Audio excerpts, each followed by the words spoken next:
So people eat a lot of ground beef because it's economical, but how would it fit in maybe with ground turkey, ground pork, ground chicken? How does that all compare? Yeah, so if we take a look, it's really, again, that moderation and variety. Again, how you prepare it, how much you eat, how you cook it, all of that's important, picking the right cuts. As you look at that, a lot of that fat, if you cook it on a grill, it's going to drip away.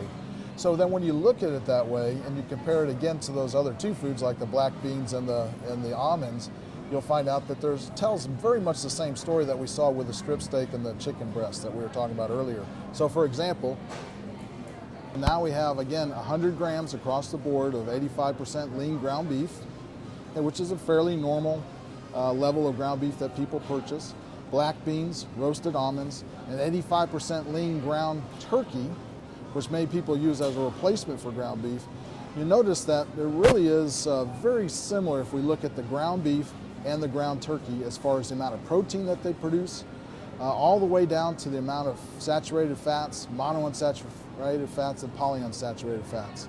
So there really very little difference when we look at things at an equal percent lean ground beef basis or ground turkey basis. So eating one patty is okay? Yeah, so if you look at the ground beef that we showed in this data, that if you just eat the ground beef, a relatively low amount of calories with a very high amount of protein and many of the other, and not that big of an expense on the fat side of it, and saturated fat, and really no difference when we look at ground turkey. So that surprises us. And no difference in cholesterol. That ought to be everybody should know now that there's no difference in cholesterol levels between any of the meats if you look at beef, pork, lamb, and poultry.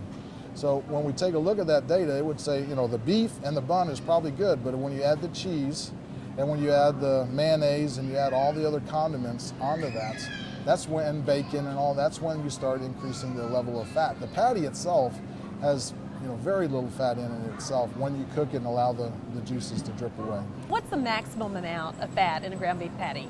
So the maximum amount that's allowed by law is 30% fats, 70% lean.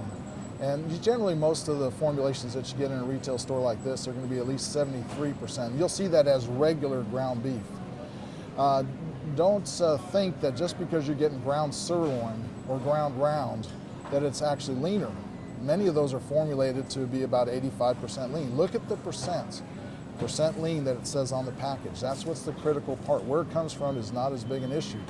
For example, 85% chuck, lean chuck, and 85% lean sirloin, exactly the same nutrients in both of those because they've been formulated to have the same amount of fat in that product. And what you see on that label is accurate. A lot of people ask me, they're just putting that on. No, what you see on that label, because it is fraud, it's against the law to do anything against what you might see that's on that package. And they test that regularly, both at the processing facility as well as the people that receive it. So a retailer like here would receive that ground beef. They would do their own testing to make sure that they are spot on when they look at that percent fat that's written on the package.